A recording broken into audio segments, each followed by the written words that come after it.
Hello, this screencast will walk you through the Saxon Math program.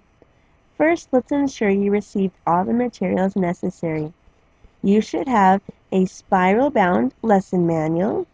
This will walk you through all the lessons for each Saxon day. This manual is to be returned at the end of the year, so this needs to be kept as received and not written in or marked in. You should also have two workbooks. There's a part 1, which will include the worksheets for all the first half lessons, and then part 2 will include all the worksheets for the second half of the lessons. You also have flashcards. The lessons will tell you when to pull out your flashcards and which to use to practice. They're perforated, so leave these intact until it's time to do them, and then go ahead and fold and push these out so that they make individual flashcards. And I would put these in a baggie or a supply zip bag and label them so that you can find them easily and store them. The last item you see in this picture is a meeting book. Sometimes the kits come with these and sometimes they do not. When it does not come with the meeting book, then you will find a calendar book, as I call it, that I've created in your first grade workbook that is spiral bound and has the worksheets for the year. Let's do a quick overview and then we'll dive into a lesson. So there are 5 components to Saxon Math. First, you have the meeting, and I will show you when we get there, but I ask every day that you start with the meeting, you do your calendar, which is similar to calendar time in kindergarten, and you do your weather graph, and I'll show you that as well. And then the Saxon lesson also has multiple other things to be done orally to practice. And I say to choose one of these each day. For example, on Tuesday, you could do the counting activity. Wednesday, you could do the patterning. Thursday, you could do time. The next week, Tuesday, do temperature. Then Wednesday, do money. Thursday, do problem solving. The reason that I say to do this is if you do the entire meeting as stated in the manual, it could take a considerable amount of time and your student could be tired from the math prior to even getting to the lesson, which is when the new material is learned. And I want them to be active and have energy and be ready for this new lesson. So do the calendar, the weather graph, and choose one other skill to practice each day for the meeting. This is a great way to start the day. Do your attendance, then do your calendar time, as they call it, the meeting, and then go right into your lesson. So this is something new. They build on skills previously introduced and practiced, and they have hands-on activities, and they always usually use manipulatives, which I sent the link for a kit to be purchased, or you can find things at home or made, and then I've also will show you resources that I have for you online. Next, you have the written practice. There are 2 sides. Side A is to be completed with the parent, and side B is to be completed independently, and not one right after the other. B should be done later in the day. Your fact practice, these are to help them become very solid and very versed in addition and subtraction problems. And so they'll have fact practice sheets as well. And then lastly are the assessments. And there's a written assessment every 5 lessons. So 5, 10, 15, 20. And every 10 lessons, there's an oral assessment. And I do not require the oral assessments to be completed. I will grade the written assessments. Oral assessments are optional. You may do them. You want to send data? That's fantastic too. Sometimes for individual calls, I will do an oral assessment, but I do not require you to do those in the book. If you'd like to take out your Saxon manual, the really big one with the spiral on the side, and locate a couple of pages with me, I really like that in the beginning they have listed the lesson names and numbers, and they tell you what new activity or skills will be taught. So this is an easy way to have a quick overview of what will be taught. Also on the front of the manual is a page on materials.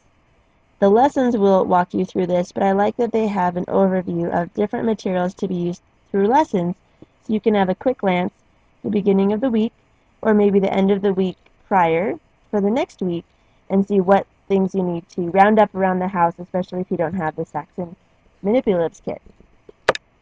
So let's go through a lesson beginning to end to see how to accomplish it. We're going to look at lesson 41. Here's a quick breakdown. We'll have a meeting, which again is like calendar time from kindergarten. For the lesson, it will tell you what you'll need. A fact sheet, it tells you what will be practiced, so addition. And then the worksheet, there's always side A and side B minimum. Sometimes there are masters or assessment as well. So at the top of the lesson, it will tell us the key concept to be learned, which is naming fractional parts of a whole. It's going to give us our materials, so fraction pieces from lesson 34. There's a fact sheet, which is all the worksheets are always always in your part 1 or part 2 workbooks. Now it says in the morning, so this is to prepare, write the following in the pattern box on the meeting strip. Meeting strips are located in the meeting book. If you have a meeting book that's my calendar book created in the first grade workbook, you don't need to worry about meeting strips. I suggest to do this to save lots of paper because there's one every day, to do it on a whiteboard with marker. I think it makes it really fun, and we know the students love to write on whiteboards. So I would suggest to write the pattern and then and the lines and have your student fill them in on a whiteboard or a chalkboard. If you don't have a whiteboard or chalkboard, then please use a piece of paper and have your student complete it that way. And there's always a little answer key below to show you what the pattern should be. And let's go right into the meeting. Okay, so the meeting, again, similar to calendar time, it's going to ask you to write the date on the calendar and meeting strip and go over the date, the days of the week, what day it is from now, the month, etc. Let me show you what the calendar looks like in the meeting book. So you have a calendar book in the first grade workbook, and you'll have a blank calendar, so each day the student can write the date for that day, and of course put the year at the top. And there's usually calendar shapes for them to put each week. This is to help with patterning. You will also find a weather chart similar to kindergarten, so if it's a sunny day, they can mark that one. Cloudy, I did rainy, and snowy. So they can do the weather in the morning and mark that on this. It's going to help them with their bar graph skills. And then most months, you will also find some type of activity that I've created that is similar to those in that meeting book that comes with the kit sometimes. So it tells you at the bottom which one it goes with. Everyone is in a different place in Saxon depending on where you tested at the beginning of the year. So I would just say sometime in the month have them complete the page, if there is one for that month, in the calendar book during that month. One day during calendar time, have them complete the activity. Now for the weather graph in the lesson, it asks them to write the temperature to the nearest 10 degrees. So you can do one of two things. You can have your student just color in above the, like I showed you with the sun and the snow, you can have them just color one space there, or if you have access to, weather.com or Wonderground, or you'd like to do the temperatures as well, you could have them select which place to color, but write the actual temperature for that day in pen and then color it lightly on top. I will leave that up to you, which you prefer to do. And you could do it different for different months as well. And then just ask a couple questions about the graph. The first or 2 days, there won't be a whole lot to say, but as they gather more information for the month, you can say, so how many days of sun have we had so far? So they can read and count. Which has the most? Which has the least? Just a few questions about the graph. Then the meeting, as I described in the beginning, you'll have things to do for counting. For example, counting by tens, counting by fives, counting backward. This is important because this really will help with subtraction. And later in life, division. They have the graph questions. They have patterning, money, clock. So all of these, I say just select one. And don't every day of the week just do the pattern. Pick different ones to do. When you get to the money, it's going to show you at the beginning of the lesson what to do with the money. So for this one, it's 47 cents. So you can write 47 cents on a whiteboard and provide dimes and pennies. So it says 10 dimes and 10 pennies and have them count out 47 cents. So that is the way to do when you get to money. And again, one day do money, another day do clock, etc. So that the meeting time doesn't become so long that when you get to start teaching them a new concept, that they're not already tired from doing math. Now the lessons are written verbatim, as you'll see. Today you'll learn how to name fractional parts of a whole. Very much verbatim, so it's written very easily and very well to just follow along. As you get more comfortable, and as you work with your student, you don't have to do exactly word for word. For example, as you're going through, let's say for example the 1/2, which we've done in kindergarten. If asking 2-3 questions about 1/2, your student has it nailed and they still have 3 more questions, just keep going. Go to the 4th, go to the 8th. That's the great thing about having a parent helper at home, is that your student can have the time that they need on which topics they need. So if they have one set, keep going, and then you'll have more time to work on the ones that are not as solid. So again, you can start with these verbatim, and as you get more comfortable and as you see what your student's mastering, you can spend little time or more time on depending on which topic they need.